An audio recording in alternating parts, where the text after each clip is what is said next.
Now, still on Sunday Igboho Matters, let's get perspective from our guest live on Zoom, all the way from Abeokuta, the state capital of Ogun State.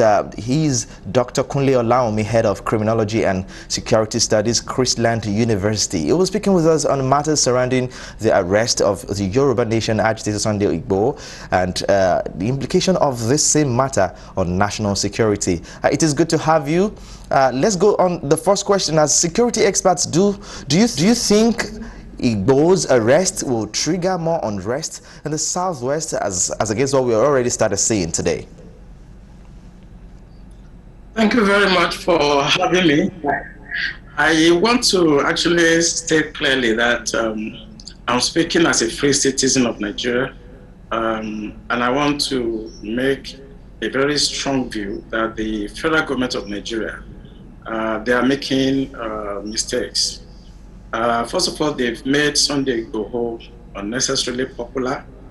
They needn't do what they did. And even if they will do it, it has been handled in a very floppy manner.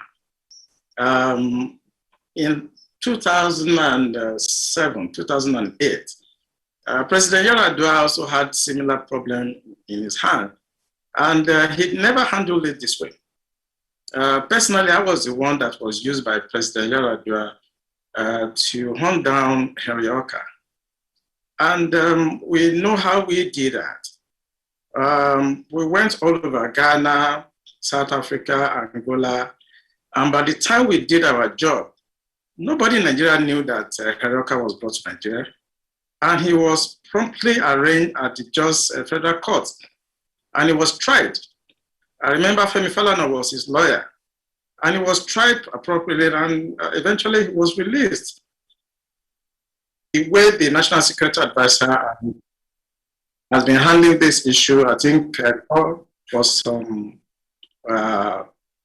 I think from some reprieve and maybe a little reprimand.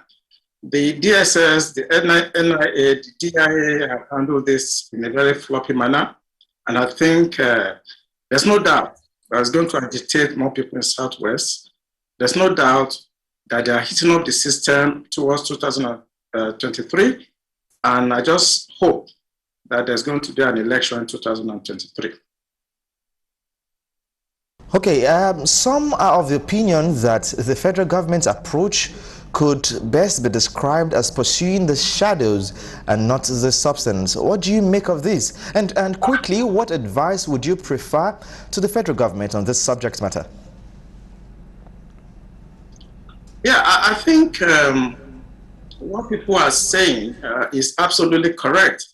But whether the federal government is going to listen to them is another thing. If you look at the three pillars that actually govern national security policy, one of them is trans-civilization. The second one is multiculturalism. And the fourth one is cosmopolitanism. Because if you don't do this, there's going to be a problem with justice, security, and prosperity. Everybody is seeing what the Janjaweeds are doing in Nigeria.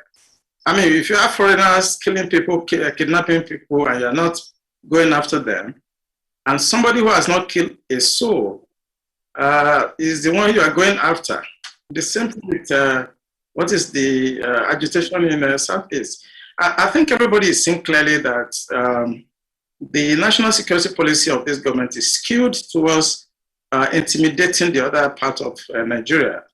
And I think one of the major national security challenges in Nigeria, unfortunately, is the government themselves.